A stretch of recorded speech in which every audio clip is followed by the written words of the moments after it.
New U.S. sanctions on Iran took effect today, 6 months after President Trump pulled the U.S. out of the international nuclear deal. The sanctions target Iran's shipping, financial, and energy sectors, all key to the country's already struggling economy. The bombs, which the FBI referred to as improvised explosive devices, were sent to the FBI's bomb laboratory in Quantico, Virginia. We're in Mexico again tonight as thousands of migrants try to find a faster way to the U.S. border. The White House says it's now getting help from the Mexican government. Breaking news out of Pittsburgh. The man accused in the shooting at the synagogue in Pittsburgh is pleading not guilty, and he also wants a jury trial. You can see he's facing 44 counts. In the final seconds before the Boeing 737 MAX crashed into the water, it was traveling at more than 500 kilometers an hour. All 189 people on board were killed. You've now entered the House of Mystery. Crime, conspiracy, history, and science. With your hosts, Al Warren, Mike Brown, Julie Sav, Michael Butterfield, Dr. Joseph Usinski, and Michael Hawley. Heard on KCAA 106.5 FM Los Angeles, 102.3 FM Riverside, and 105.0 AM Palm Springs. Joining us is Rebekah Roth. Thank you for joining us today. Well, thank you for having me. Well, I decided I would write this book, and at the very first, I wanted to introduce a Middle Eastern character. I just wanted a name of a character, and I didn't really have one. And so I thought, well, I'll just Google search those 9/11 hijackers, right, and grab a first name from one and a last name from the other, and just carry on with my book. And up in front of me and in my Google search, a BBC article dated September 23rd, 2001. It told me that the Saudi government was suing the FBI for stealing the identity and claiming that 6 of their citizens were falsely accused of being in 9/11 hijackers. And they were still alive, and a couple of them were actually airline pilots. But I read this BBC article, I thought, hey, wait a minute. Now, I saw what they wanted us to believe. I watched that second plane crash into the tower, right, and that's exactly when I turned my television on, was to see that moment, and I saw it over and over and over again. And I thought, well, how can these 6 guys be alive? And the fact then that the FBI was being sued by the Saudi government over these 6 citizens of theirs. A couple of them had never visited even the United States, and they used their passport photos and their home addresses. And I thought, well, what a nightmare for these people. They were suing the government, and I never could find if they settled out of court or what, but those same 6 guys are still on the list of 19 hijackers. So they never resolved that case? Not that I know, not that I could find. And that fact that I found, and as I continued to look then, I've actually found 10 of the 19 suspected, I have to use that word now, hijackers, accused hijackers of the 9/11 event are still alive. What went through your mind back then when you saw the article and you saw that these people were being accused and they had nothing to do with it? Yeah, I was just totally blown away. Well, what happened then, I put my novel on hold, and I just started looking into the entire 9/11 event. What did you find about the calls? Well, that's kind of what I did. I took these the phone calls one by one and methodically went through. And since I was a flight attendant for so long and a purser, I put my old flight attendant shoes back on, and I started with Flight 11. And Flight 11, so you know that 2 flight attendants called out from that plane. There were almost 100 people, just shy of 100 people, between the crew and the passengers on board that day, yet only 2 people called out. We were told by the official story, the government, that that one girl, Amy Sweeney, called her supervisor, and that she called, according to her supervisor, on her cell phone. Well, I knew that was an impossibility to do that from altitude. And so the FBI tried to, of course, change that later on to be an airphone, but they're not much better than a cell phone. And one of the reasons why that Boeing 757 for American didn't have an airphone on was that they were so ineffective, and that oftentimes we we found they were so poorly. I don't know, it's hard to imagine how far we've come in 15 years or so.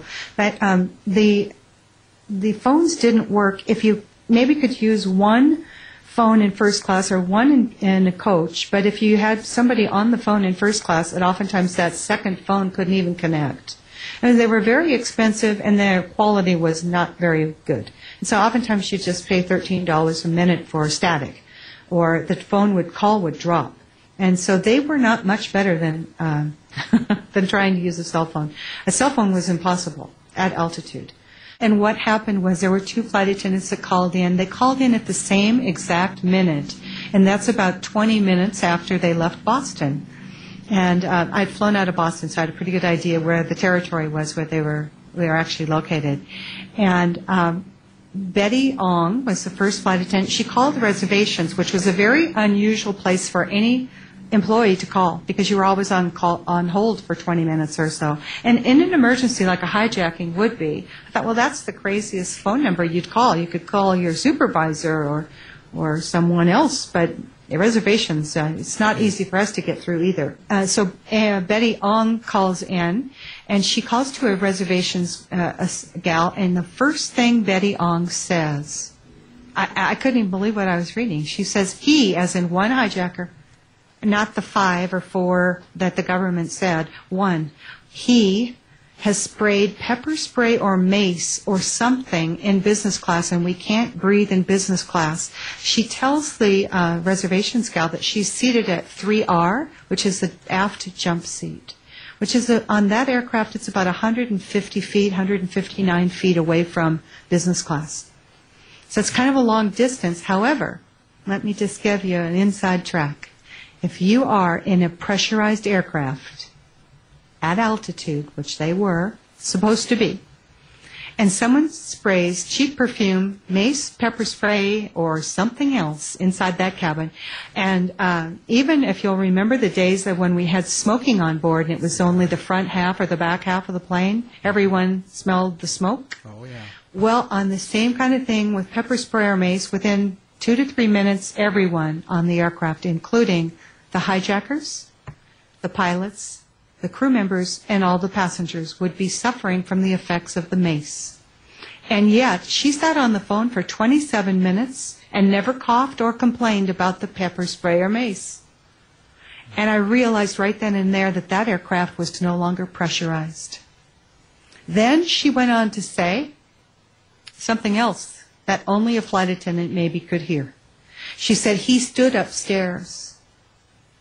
And there are no stairs on the 767. There are only stairs on the 747. And she's on a 767 where there are no stairs. But there are stairs in a hangar. And in every hangar there are stairs, because hangars are real tall buildings. And the bigger the airplane, the taller the building. And that level is usually full of office space up there. And there are oftentimes stairs in every corner of a hangar, if it's a large one. And so she goes on to continue to talk about this, and she then says, we're the first. And they were the first. That Flight 11 was the first plane that we were told hit the North Tower, the very first event of that day. And I thought, well, how would she have known they were going to be the first if someone hadn't told her? And then it started to look to me like they were actually on the ground, no longer pressurized, or she would have been suffering from the mace or pepper spray, and that they were in a hangar where there were stairs that the hijacker, he, stood at, or stood up. And then when she said they were the first, I realized that someone had told her the scenario of the day, and that she had been briefed by someone on what possibly was presented to them as a drill. And then I continued to look into these two flight attendants' words very, very carefully, because at this point I realized, and I got to that point, and I said to my husband, nobody else has heard her words with the ears of a flight attendant. Right. And I realized that they were in fact in a hangar on the ground somewhere, and she was being told the scenario of the day by what she had just said. And then she also said, we're up in the air. And then she said, I don't know, but we might be being hijacked. And I thought, well, that's odd. Of course, a hijacking only takes place in the air, and no flight attendant would have to explain they were in the air unless someone was telling her that she better convince whoever she was talking to that they were in the air, or that the scenario was that she was calling from the plane and that they were in the air, because there's no reason for her to say that, because the hijacking only takes place in a plane in the air, and if it took place on the ground, we'd open the doors and get the passengers out and ourselves. So to say in the air made me realize that she was trying to convince the person on the other end of the phone call that they were in fact in the air. No flight attendant would have said that. And so I went from her to Amy Sweeney. Amy Sweeney was the other flight attendant that called in. She called her supervisor in Boston that she had just checked out with that morning. And she told him that the hijacker was in 9B. And again, she referred to the hijacker as one person, a he. Only one. Unlike the official story. I mean, I read the official story, I heard it all just like you did on the television. Right. And then she calls back to her supervisor and she said, I made a mistake. And I thought to myself, no flight attendant would ever make that mistake. And let me tell you why. In a hijacking, we had set protocols. In the time of 9/11, they were called the Common Strategy. It was set up by the FAA from the 70s. And that common strategy was steps and procedures and code words that we were to follow step by step. And what I was seeing with these two flight attendants is neither one of them were really following the steps. And so in a hijacking, what we would do is we would coordinate if we talked to somebody on the ground or the pilots talked to somebody on the ground once they found out that we were being hijacked, and there was a set of protocols to follow. And once we got on the ground, some sort of liberation force, like a Delta force, Navy SEALs, FBI, somebody would come on, storm the aircraft, and rescue the hostages or the passengers and crew from the hijacker. And if I told them through the pilots or through somebody I was talking to on the ground somehow that the hijacker was in 9B and he really wasn't a hijacker, that guy could potentially be killed innocently. And it's a mistake no flight attendant would have ever made. And so I thought, well, that's really weird. She called back and she said, no, I made a mistake. 9B has actually been stabbed, and the hijackers are in 10A and B, so the hijackers were right behind him.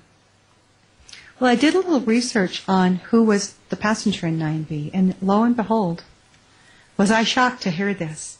He was a highly trained assassin for a foreign government, and he was also trained in anti-hijacking procedures and in hostage rescue. In hostage rescues, who would have come and liberated the plane? And that's like the Delta Force. And we have our special operations guys that are trained to do what's called hostage rescue as well. And here he was on board. Now, I did a little research on him. He was actually with the Israeli Defense Forces Special Operations Unit called Sayeret Metkal. And he was fluent in English. He grew up in Denver, Colorado. He was fluent in Arabic, and he was fluent in Hebrew.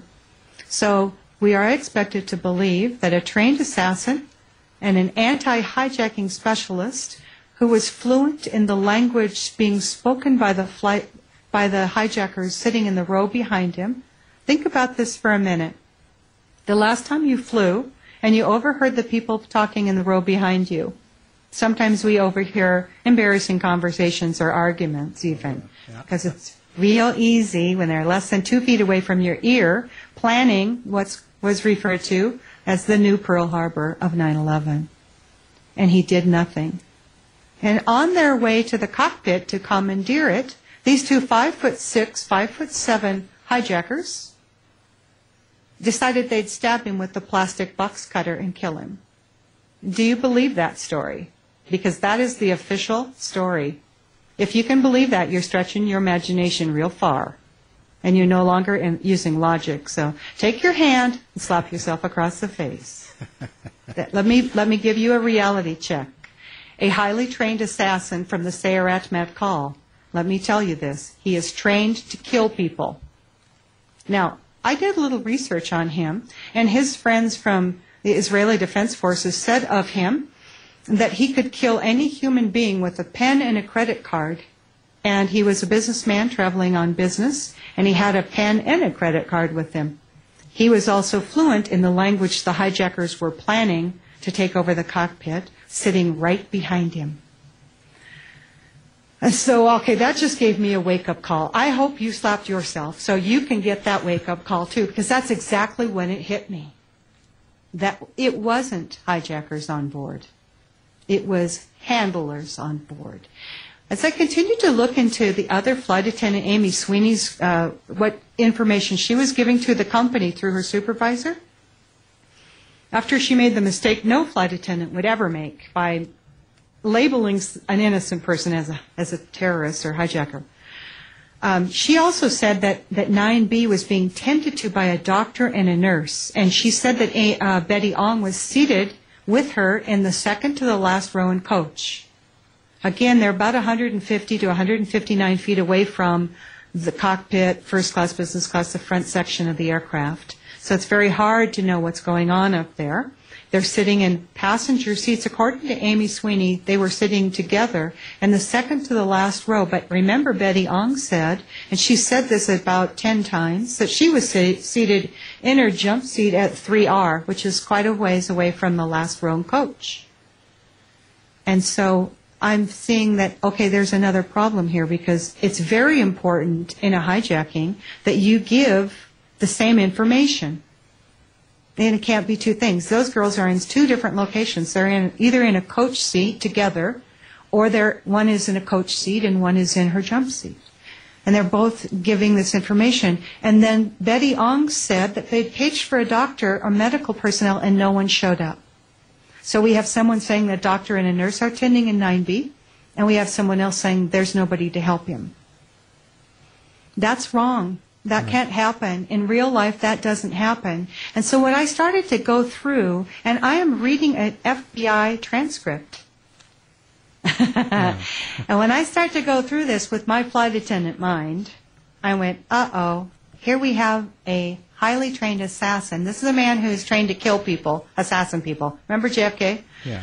Okay, and we have a guy who's trained in hostage rescue, and we have a guy that's an anti-hijacking specialist. That tells me he knows a lot about inside an airplane, how the PA system works, how flight crews work, where we keep our cockpit key, how the doors work, how the windows work, what our procedures are to follow in a hijacking. He's been trained in that. And yet we're expected to believe he was killed with a plastic box cutter. By the way, I actually found a picture of the type of box cutter they claimed was used, because they claimed that they found one. One of the only things they found from Flight 93 in the ditch at Shanksville, no titanium engine parts, nothing, but a plastic box cutter did show up, along with the paper passport from one of the hijackers. Oh. And it's one of the bright yellow plastic ones that you can get at Lowe's Hardware or Home Depot, and they're real cheap. And they break real easily. And they are serrated about every quarter inch. The blade is meant to break off. They're very frustrating to use on even cardboard. You can imagine decapitating someone with one? Stretch that imagination. Yeah, and because it's that's really hard to take someone's head off, too, right? Well, yeah. I mean, if you want to try to do what the official government 9/11 story wants you to believe, go ahead and buy a chicken and go to Lowe's Hardware or Home Depot, whatever one is convenient for you, and pick up one of those bright yellow, and these are not linoleum cutters. These are the plastic. Their handle is about 4 or 5 inches long, and they're about a ½ inch wide. They're bright yellow, like neon yellow, and you can flip up that little razor blade, and it's serrated. That's exactly the one they show. You can find a Google image of it and get the right one. Try to go ahead and cut up a chicken for dinner. Oh, I could hardly cut open a box with those things. They break exactly. all the time. And so that's the official story. They want us to believe that that's what they use to hijack these airplanes and to kill a trained assassin. Okay, so we were expected to really stretch our minds. And then what happened is nobody really looked that closely, and nobody really questioned like I did. And what I was seeing was that the scenario was that these flight attendants were told that they were, in fact, the first of however many. I don't know. Maybe they told them 4, but I'm thinking they might have actually wanted to have another plane. They might have said, we're the first, just like Betty Ong said. There's no way that Betty Ong knew that they were the first plane to be hijacked unless someone told her. And so what happened to me then, I started going into the next flight. The next flight phone calls were made, again, 2 people were made phone calls. And the interesting thing about those 2, one was a passenger named Peter Hanson. Peter was 32 years old at the time, was traveling with his wife and small daughter. And he called his dad, and he told his dad that the airline hostess had been stabbed 3 minutes before impact into the South Tower, according to the official story. And we have never been called airline hostess in the United States of America. And Peter Hanson was an American. Airline hostess is a term used in the Middle East and Asia. El Al, the Israeli airline, uses that term, but we don't. We've been called flight attendants since 1968, and before that we were called stewardesses until in the late 60s we started hiring men to become flight attendants. And we've always been referred to as either stewardess or flight attendant. Yeah, that's how I've always known it. And so that was a red flag for me, because that means someone was telling him to say that, because he wouldn't have said that, in other words, because it's not the way we would speak as Americans. And Canadians don't use that either. So I thought, well, that's really odd. And here it is, 3 minutes before impact. And then he says this to his dad. He says, I think the terrorists, our hijackers, are going to fly us to Chicago and fly us into a building. And there's no way before 9/11 any one of us would have ever dreamed that as a scenario. And I thought, again, somebody told him what the scenario was. Okay, so that kind of got me. And then he called his dad back again, and he said, well, a stewardess was stabbed. And so again, he used terminology that was really uncommon for a gentleman his age. His entire lifetime we'd been called flight attendants. The guy was 32 in 2001. And then another guy called, he was a passenger, and his name was Brian Sweeney. He was, according to the FBI document, an F-14 pilot. He served in the Gulf War of '91. He trained in Miramar, California as a Top Gun type pilot. And, I'd actually flown with some Top Gun guys that were trained there. Blue Angels train at Miramar. These guys also are trained in combat and hand-to-hand in case they crash down and become a prisoner of war or have to survive. They've got incredible training.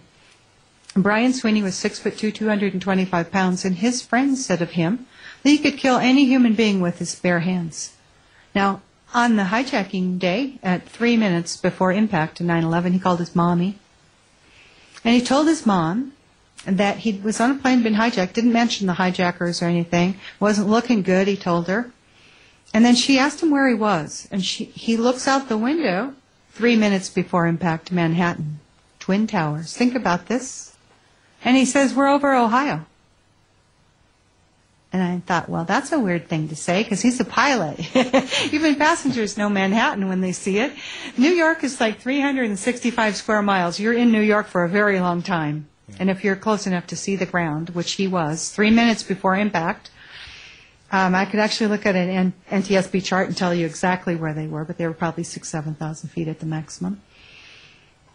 He would know where he was. And then he said to his mother, and this was 8 minutes after the first passengers realized they were hijacked and started making their phone calls. We're thinking about taking over the cockpit from the hijackers, a bunch of us passengers. And let me tell you a little secret about flight attendants. You think you're going to take over anything in our airplane? You're wrong. We are highly trained to handle every emergency, including hijackings. And we would have told him to sit down and shut up in no uncertain terms. No one is going to take over the cockpit or the aisle. We train for that. That's what we do. That's who we are. And that scenario was the scenario from Flight 93, Let's Roll, Todd Beamer, and the heroes of Flight 93 that they made the movies about. Right. Yeah. How did he know How did he know that scenario? Unless he was either a handler, a planner, or someone had told him of the scenario for later on that day, let's roll. Think about that. And that's what he said. And let me tell you again, if anybody wants to press this, go ahead the next time you fly. Try to take over anything in the aisle. You sure as hell aren't going to do it in a hijacking. Because that's the only reason flight attendants are at work, is for your safety. That's what we train for. That's why we look at the faces. That's why we're given names of any potential hijackers that might be problems for us in each year in our yearly training. So that scenario, I realized, was painted by someone that didn't know how we're trained. And they didn't know how mean we can get if you push us as a terrorist or as a passenger. We're not going to put up with it. You're not going to take control. And then I thought that was really weird. So here at the second plane, we again have two people calling out, two people knowing the scenario. Betty Ong said we're the first on that first one. They're giving conflicting information about the passenger and the hijacker. And then on the next plane, we've got two people that think they're going to, one, take over the cockpit, the scenario of the last flight of the day, 93, and someone else that said they think the terrorists are going to fly them into a building in Chicago. So obviously we got two planes with two sets of callers that have been given a scenario, and that's what they're telling on their phone calls. Then on the third flight, that's Flight 77, this is really interesting. Again, we have two people that call out. Is this getting coincidental to you? There is no coincidence. Two people call out. I know, it's really interesting. As I started looking at this, I wow, this is very weird. It's a very poorly written script, and I really busted it wide open in the book. And I try to take the reader step by step through the life of a flight attendant, through the understanding of what happens in emergencies and when there's accidents and how it affects all of us across the board in the industry, because we're all one big huge family. All airline people, pilots, flight attendants from all airlines are somewhat connected by our careers. And so on Flight 77, we had a flight attendant call in, and she called her mom and dad. The last place you would call. If you were going to make a phone call, and by the way, just so you know, the common strategy, the FAA protocols for hijacking, did not include making phone calls. Because in real life, if there was a real hijacker on and he caught you with any kind of a phone to your ear, the chances are you'd be dead. Yeah. And so you couldn't really be, you wouldn't want to be making phone calls. Here's what you would have wanted to do, word for word from the FAA. You want to sit down and not draw attention to yourself. And so making the phone calls in themselves was odd behavior. But she called her mom and dad. She was a relatively new flight attendant, but still no excuse. We're all trained in initial training what to do. And she said, we've been hijacked. Call American Airlines and let them know. We're up in the air. Again, she has to tell them that hijacking is taking place in the air. And again, you would not call your mom and dad to worry them. You would call, if you were going to make a phone call, you would call the right people. A supervisor would probably be the closest thing to a right person to call, as that one gal did. But you wouldn't call your mom and dad. They'd flip out. They would get upset. They wouldn't know what to do, who to call, what to say, and maybe they wouldn't even convey your message correctly because they'd be so shook up. This is their baby, their little girl. And so that was just very odd again. And then one of my very favorite characters, and this is very interesting, Barbara Olson, CNN commentator, calls into her husband, who was working for George W. Bush Jr., his Department of Justice. Her husband was Ted Olson, the Solicitor General of the United States Department of Justice. And she calls his office, and apparently she doesn't have a direct number to him because she called through his secretary. Okay, so just think about that for a moment. I mean, okay, if you know someone important, like let's say you're married to maybe a president or a congressman or a senator, it's your spouse. You have a phone number to call their pocket, right? Yeah. And so we're led to believe, the official story, it's kind of convoluted, but she calls in and the secretary gets Ted on the phone. They have 3 or 4 little snippets of phone calls, and she's the one who tells the story that these are box cutters that have been used. She also says something else that's really unusual for a flight attendant or airline person to hear. She says that the terrorists, the hijackers, have herded them all to the very back section of the airplane, and that they are all sitting back there. And she references, she doesn't know what to do, so she wants Ted to tell her, what shall I tell the pilots? What shall we do? It sounds like the pilots are there, but she never really says that. And it's very kind of interesting. The stuff that she does. Well, then Ted, I don't know a woman that wouldn't kill her husband, and she'd come back from the grave to kill him after this. Ted is so upset that day that he runs right over to a CNN studio to tell his story about how his wife called in and told that they had box cutters and they were of Middle Eastern descent. And this Middle Eastern descent, the terminology used that way was used in a lot of the phone calls. And so he is quickly over at the CNN studio, and his story starts to change. And this becomes very interesting because when the Zachariah Moussaoui trial, who is referred to as the 20th hijacker, and even in the official 9/11 Commission hearings, Barbara Olson's phone calls are completely not mentioned, much like Building 7 that fell down at 5:20 that afternoon. Not mentioned. Now, Ted, he says that she calls collect from her cell phone, and we all know that that's not possible. And he says this on CNN. And then he says, no, she called from the airplane phone. And, well, we know that's not possible, too, because as of January 31st, 2001, American Airlines 757s didn't have any airphones that were functioning. They were all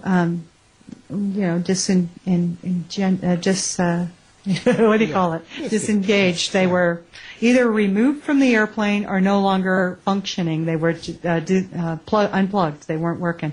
And so what would happen is the interiors, as they'd go in for their C-check, they would remove those planes because, as I said at the beginning, they didn't work very well. So they would drop your calls. It's very hard to stay on a call. One, they were expensive, but two, the mechanism of which they worked was very similar, in a sense, to cell phones, and it wasn't a quality that worked with airplanes moving that speed that they do. So they just weren't effective. Yeah. So anyway, that's very interesting that Ted Olson, he had so many stories that none of them could have been true. I don't have an explanation for that. However, I have a lot of people that have come forward since the book came out that have read the book that really question and think that Barbara Olson might have been part of the planners and maybe one of the hijackers on board. I don't know. I never really have looked into her that deeply. But it's very interesting that whole story was left out of the official story. Yeah. Her phone calls to the Solicitor General for the President of the United States, George W. Bush. Sands are kind of involved with some of this too, and there's some interesting connections to the Bush family. For instance, George Bush Sr. was having a meeting with the senior bin Laden family member, who's also a member of the Carlyle Group the day before. And so there's a lot of interesting connections to a lot of the different Bush family members, and they connect through the security at the World Trade Center towers and several other places throughout. I'm sure we don't have time to go into that, but it's very fascinating to find the connections to lots of people inside the U.S. government. And there's a lot of thought because of the way he reacted, like when he was in that schoolroom talking to kids, and how he didn't really react quickly. The Secret Service didn't react the way they should to protect our president, whoever our president is, whether we like him or not. Right. Their job is to keep our president safe. And when you see Andrew Card in those, you can kind of see this online, you can find the YouTubes and stuff, Andrew Card goes and whispers in his ear, that's after the second plane hit. And at that point, you'll remember, most Americans thought we were under attack. Right. That was our Pearl Harbor. We were experiencing that. I know how I reacted, and so we know that he was being told that after the second plane hit, and he sat there. That was at 9:03 when that plane hit. And so he sat there in that school until after 9:30. And you would think, wouldn't you, that the Secret Service would have said, Mr. President, we're out of here. Yeah. And he wouldn't have sat there with those kids. Not only was he in danger, but the kids were too. So I found the Secret Service behavior was most telling, that they didn't protect him. That told me that they knew that he wasn't in danger. Yeah, because you would have thought they would have just grabbed him and ran. And because it was a thought that there was some sort of an attack going on. 2 planes crashed into 2 buildings. Everybody was scrambling. You would think that you would take the president. Well, president. by the time that Andrew Card was telling the president that, you had people on CNN using the word terrorism. Right then, already, they were using the word terrorism and attack. And you can go back and see this, America under attack, right across the lower banner on CNN. And that happened right away. And so right in conjunction certainly happened long before he left that elementary school. Our guest tonight is Rebekah Roth, the subject, the methodical illusion of the 9/11 World Trade Center attack. We'll be back right after these words. We now return you to our program. What I did when I did this research, I just used logic and common sense. I didn't have any agenda.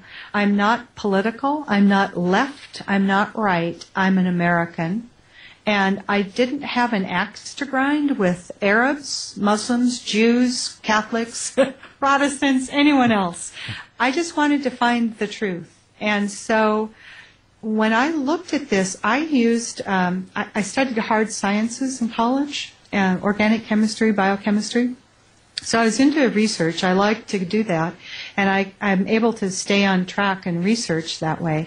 And when I went into this research, I used common sense of a scientist. And when we're talking about how the Secret Service of the United States that protect the President of the United States, that knew we were under attack, and it was actually being shown on CNN as an attack, terrorism was used right away. The word was out there right on the banner. That the Secret Service itself didn't react the way they should in a terrorist attack told me everything. I mean, my common sense just went, they had to have known the truth. The truth was that this was a setup, and that they knew that the president was never in any danger, because it would be reflex to them, just like a flight attendant would be reflex that if a passenger got up in a hijacking situation, we would have pushed him back in his seat and said, sit down and shut up.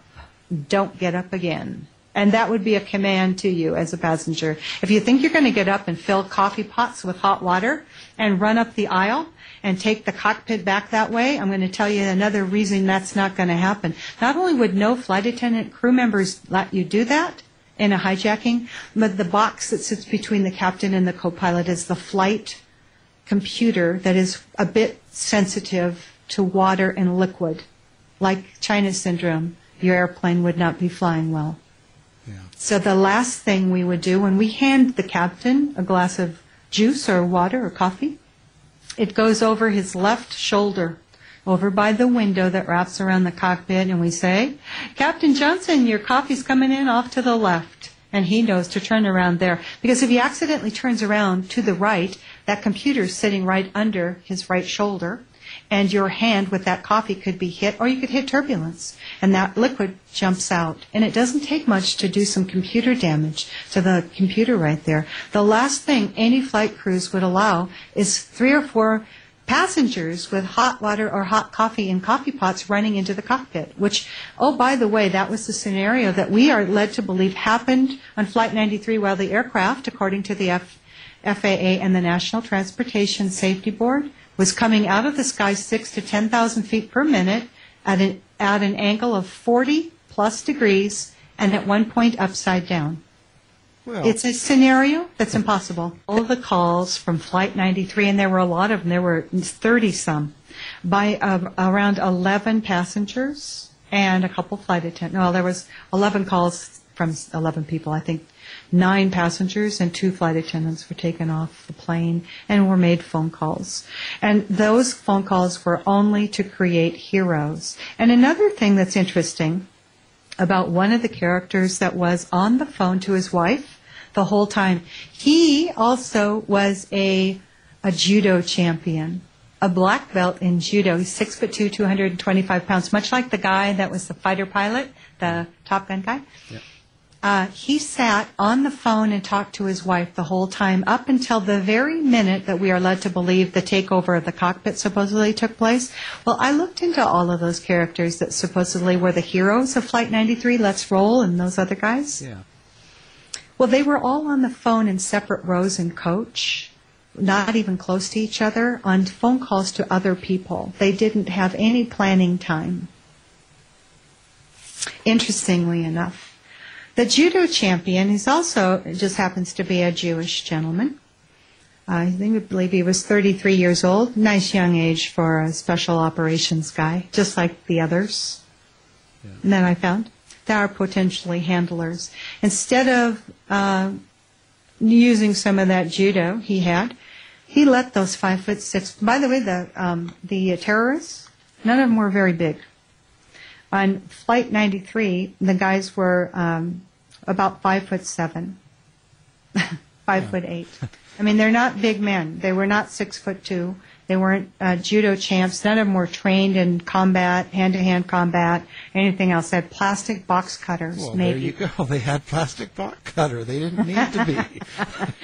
And so what I kind of was seeing is that all of the calls that were made on from Flight 93, a lot of the callers never mentioned terrorists or hijackers, but they knew they were going to be killed. And you can tell by the things that they said to the caller, and they were almost all cell phone calls. And that plane supposedly took off at 8:42, and the phone calls actually started 1 minute prior to the pilots knowing they were hijacked. The passengers somehow knew 1 minute prior at 9:27. A guy from California named Tom Burnett called his wife. Now, this is an interesting story because Dina Burnett was a retired flight attendant. And when she looked at her caller ID, it said Tom's cell. And so she knew, just like I would, that he wasn't on board for 45 minutes. And so she picked up the phone and she said, Tom, are you okay? What's up? You know, obviously thinking he didn't get on his flight. And so he tells her again, we're in the air. I'm on a flight that's been hijacked. And again, he uses that term, we're in the air. And then this is 1 minute before the plane was officially hijacked. 1 minute before, somehow, a passenger knows they're hijacked. And he calls his wife, and he calls her several times, like 4 times during that day, and tells her there's a gun on board, that the hijackers have a gun. One guy has a gun. When the FBI gets to her house, they argue that point with her. And so I think the reason they argued that point with her is that they didn't want the security company to be tagged. Because guess who ran security at Boston, Washington, Dulles, and Newark for those 2 airlines? Uh-oh. It was a company called ITCS, and they were an Israeli security company. Not a U.S. corporation, an Israeli security company. Coincidentally. So what I'm finding as I'm looking through this is there's a weird connection. We've got an Israeli trained assassin on Flight 93. We have a Jewish judo champion, on Flight 11. On Flight 93, of a Jewish American judo champion who chooses to do nothing but sit and talk on the phone to his wife. And then I start to look at some of the other passengers on board. The gentleman on Flight 175, I couldn't find out who he worked for until after my book was published. And I kept looking because I'm looking now at all the handlers. Because I've also been contacted by people from American Airlines that guaranteed that there were no Arab hijackers on the real passenger manifest. And another interesting thing I found out after I published the book, and I know most people don't know this because I didn't and I paid close attention. The FBI originally claimed that they had the passenger manifest, and this is really important that you understand this. This is your FBI telling you, America, that they have the passenger manifest right away from the 4 flights, and that these 19 Arab hijackers, of those, there were 4 different names originally that you don't even know switched out. Those 4 people, 3 of them showed up alive. So they changed them in that about 72 hours into the event. They changed those 4 names, but not the other guys that are the Saudi Air and Air Tunisia pilots and the guys that are working outside of Riyadh in an energy business that have never seen America, didn't even know what a Pennsylvania was. They're still alive. So they had these 4 people that they said, the FBI claimed they were actually on the passenger manifest. They put it out there. It was on CNN. One of these characters is an FAA employee in aviation safety based in Florida. His brother had been killed 1 year earlier on September 11, 2000. Dead. So, of course, he calls. He's an FAA employee. He calls in and he says, I'm not a hijacker. They're telling everybody on TV that me and my brother's been dead for a year. We're not on the passenger manifest. How could we be on the passenger manifest? I was at work. I'm an FAA employee. The other 2 gentlemen, I believe they were also brothers, they showed up alive and well and also not dead, not terrorists, and falsely accused. But my point to you is the FBI told you, America, that these 4 names were on the passenger manifest that they were looking at and they had in their hand. They were lying to you. And until those people showed up, 3 of them alive, 1 of them dead, they didn't change their story. That should hit home with you. That's the FBI. That is called the Federal Bureau of Investigation. They are the biggest part of the cover-up on 9/11. I found in an FBI document potentially 1, if not 2, women involved. And it's all in the book because I used FBI documents. Now, if readers want to see those documents or want to know where I found them, you can easily contact me through email or a contact button on my website, methodicalillusion.com, and I'm happy to send those to you because I found most of the stuff online. And by the way, when I wrote this book 2 years before I put it out. When I decided to put it out to the public, I continued looking, and when I was in final edit, I found the women involved. And I felt a spiritual presence in my room when I found that. And when I basically told my husband, I have to add something to this chapter. I have to add the fact that the FBI is covering up women involved, perpetrators, planners, handlers. And you don't even know they exist. And I'm the only 9/11 Truth Movement investigator to this day that has ever found them. And they're right there online in an FBI document. I just got it off the internet. So it's a, SlideShare or one of those scribed documents, PDF. Was there a specific reason that they didn't want to come forward with 2 women being involved?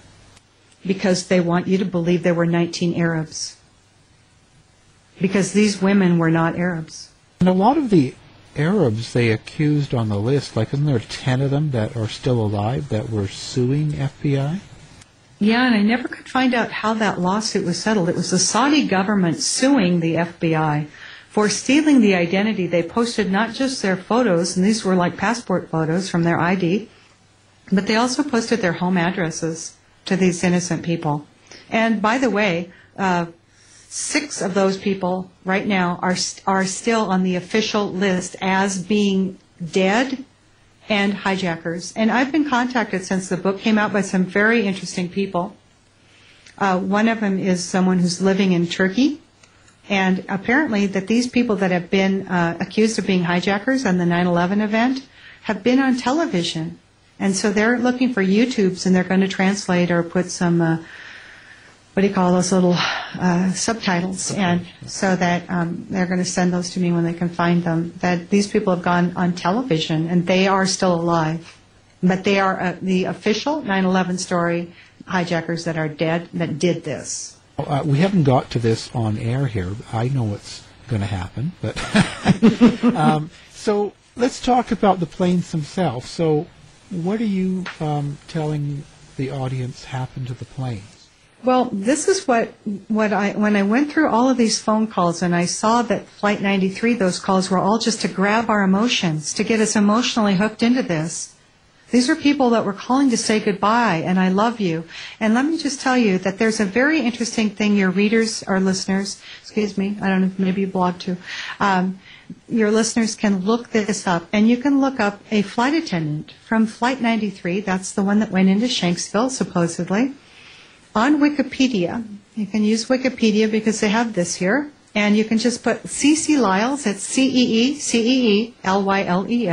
Flight 93, and if you find the Wikipedia post on her, you'll find some little players. And just play those. One of them is a recording that she left at 9:47 a.m., about 15 to 17 minutes before the plane crashed in Shanksville. This is about 10 minutes before the Let's Roll event. We're going to take over the cockpit. She calls in, and there is a recording, and you can hear this, and you'll hear the answering machine put the timestamp. I want to say it's 9:47. Something along that line. And she leaves a message to say goodbye to her husband and her kids. And at the end of she knows she's going to be killed. You can tell she starts crying at the end. She hands the phone to somebody. You can hear it. And it's very much that sound where, you can hear, like when you'd hand a receiver to somebody. Or maybe if you handed your cell phone to someone, they touch over the microphone part. You can hear that. I hope you could hear that on the mic. Yeah. Okay, so you hear that, and when you hear that, you want to tune, especially if you're listening with headsets, turn it way up, because you're going to hear a woman's voice tell a flight attendant, C.C. Lyles, she did great. And you hear her say, you did great, at the end of that.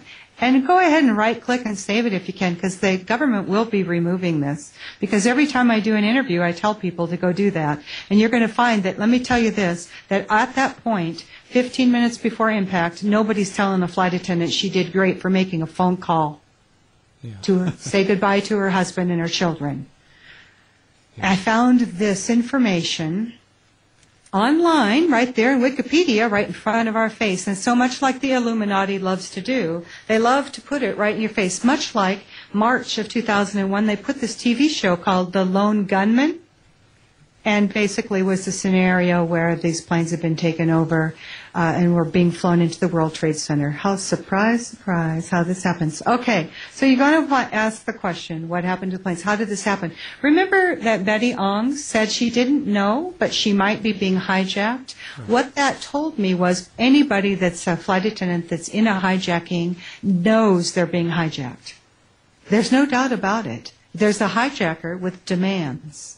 And you know it. So for her to say, I don't know, something's wrong, but she didn't know what it was. She also had no reason to phone the cockpit that early on in the flight, working the aft galley or her 3R jump seat.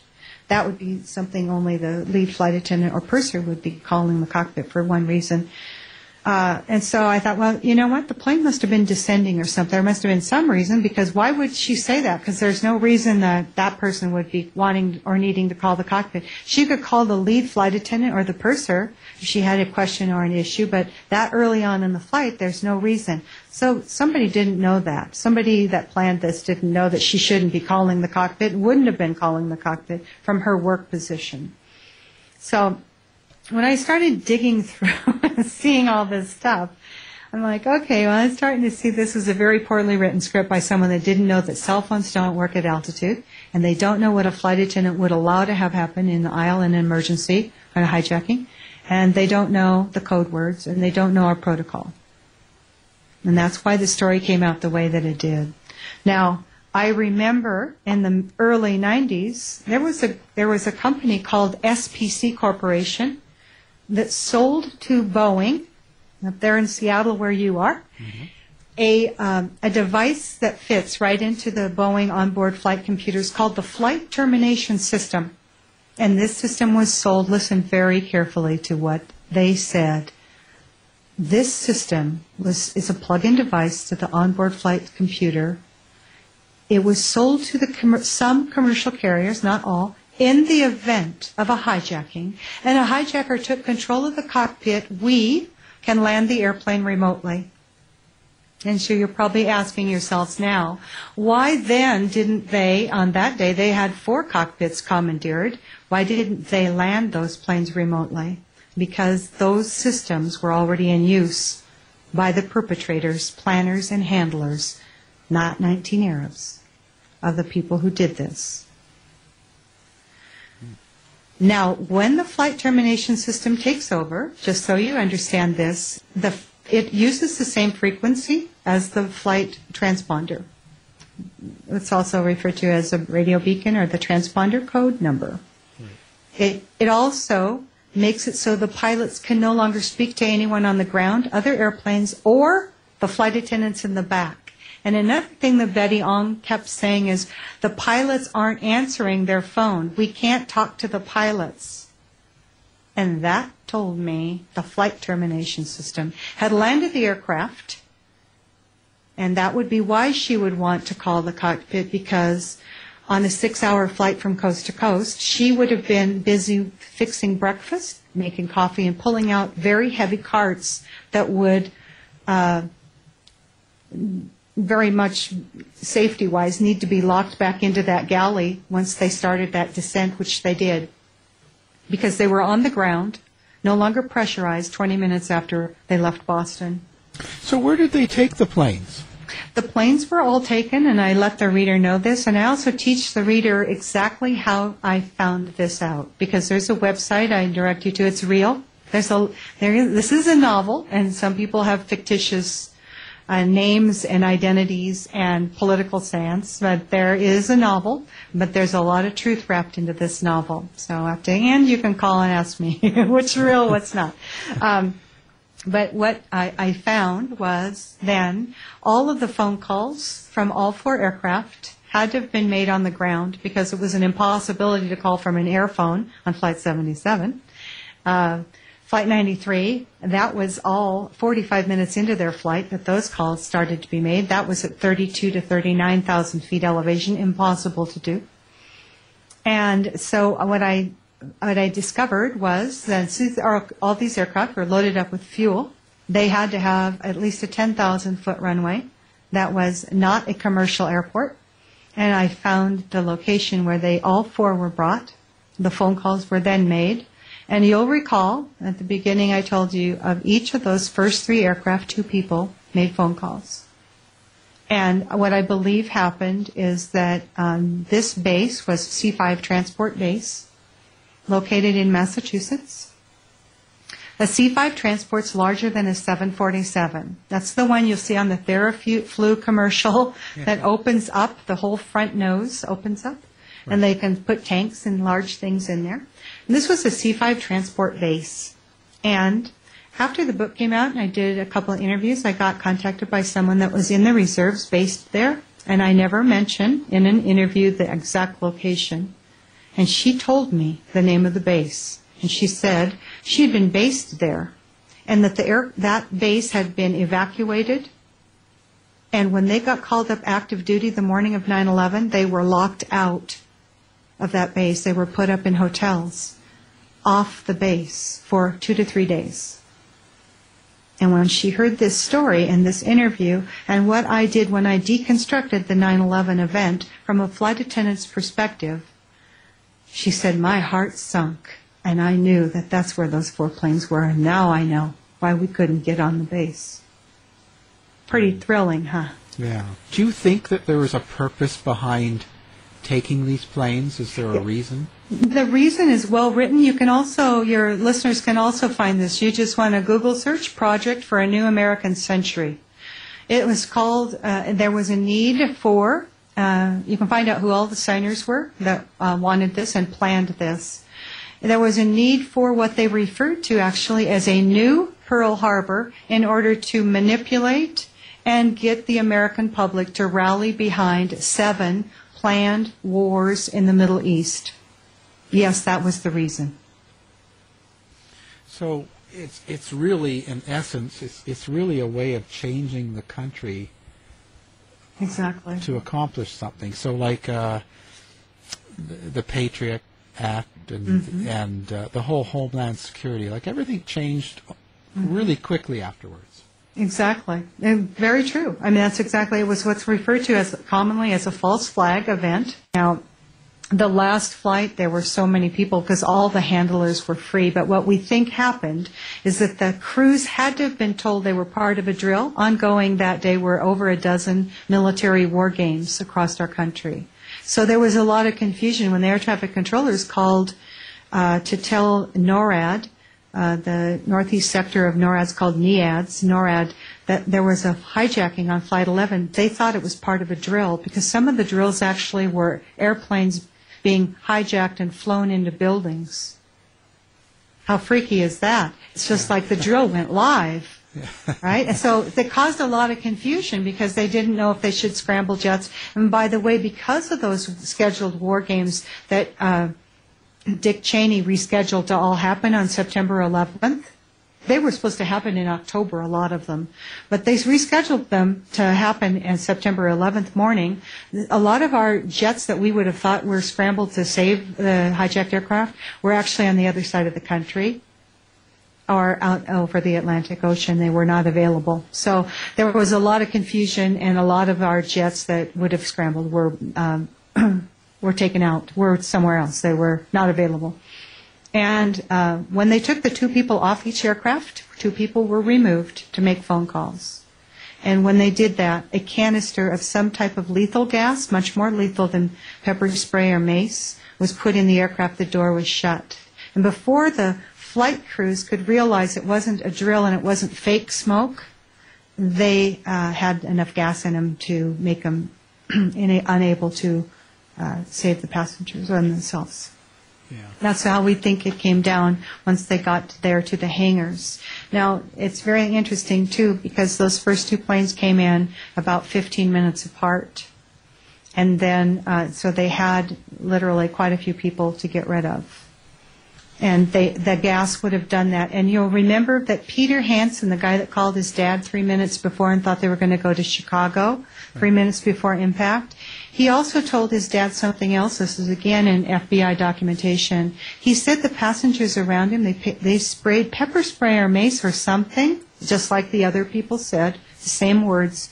He said the people around him were getting sick and vomiting. And you don't customarily get sick or vomit from something unless it's a lethal nerve gas or hydrogen cyanide type of gas.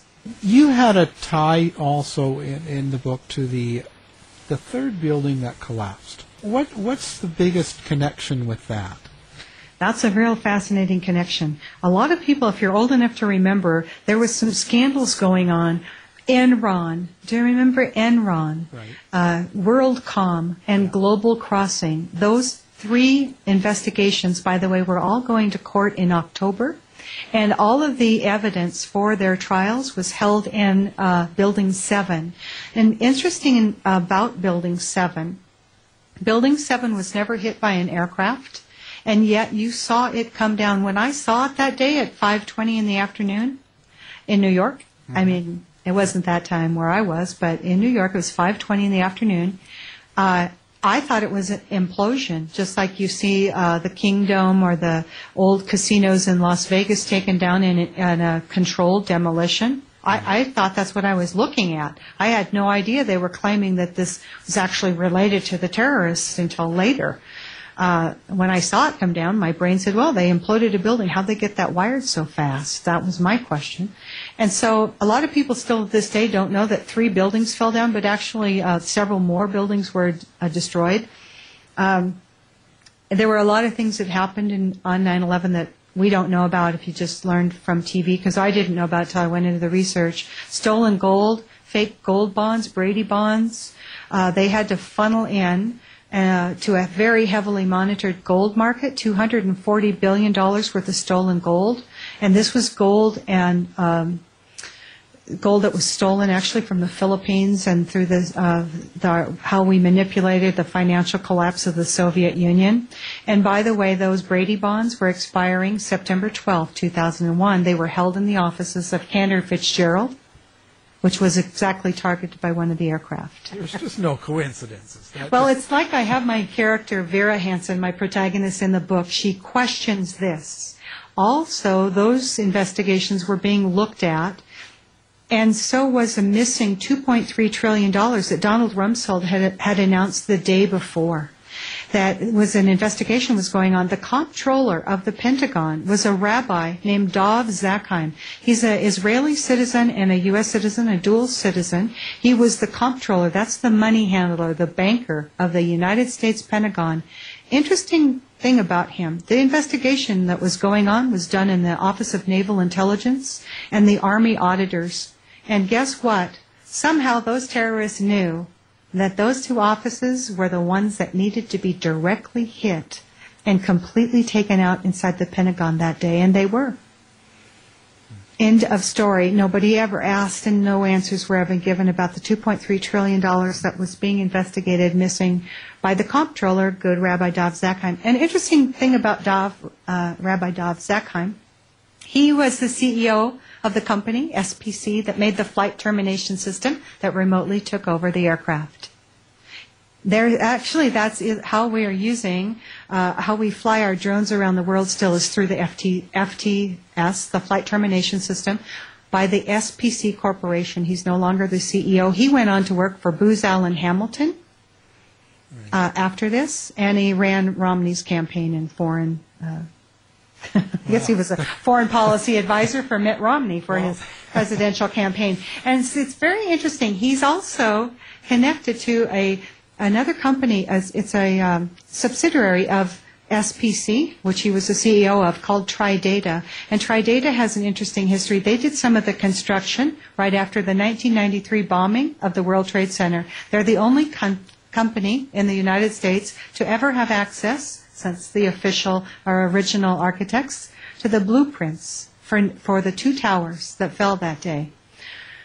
And he has another interesting group of people that he works with. It's a consortium. And what they do, out of Eglin Air Force Base, kind of connected in that area in Florida, I don't even know that this company has a name, but what they do is they refurbish commercial 767s and turn them into military refueling tankers and sell them to militaries around the world. Do you see a little connection to the good Rabbi Dov Zakheim with 9/11? How do people get a hold of you, and how do they get a hold of your book? Well, you can get the book at any bookstore. It's on Ingram's List. You can go into Barnes & Noble and order it. It's a pre-order, and it'll come to you in about a week. On Barnes & Noble, you can get the Kindle, which is the second edition, the softback, and within a week it'll come out in a hardback, second edition. Somehow, in the near future, I'm going to switch out the softback to a second edition. So over a short period of time, only the hardback will be available on Amazon. But if you just wait, the softback will come as well. The Kindle on Amazon is $9.11. And you can get an autographed copy. It's $20 total with the autograph, the book, and the shipping from my website, which is just methodicalillusion.com. And if you click on to find the autograph book page, it'll take you right to a Square, secure store. None of your information is stored with me. So they'll process your credit card and then send an email to the publisher, and it'll get signed and sent to you right away. To find out more about our show, guests, or to listen to past shows from our archive, please go to www.houseofmysteryradio.com. Show's over for now. Was it as good for you as it was for me? Well, good night. This has been a production of Something Weird Media. I'll be back.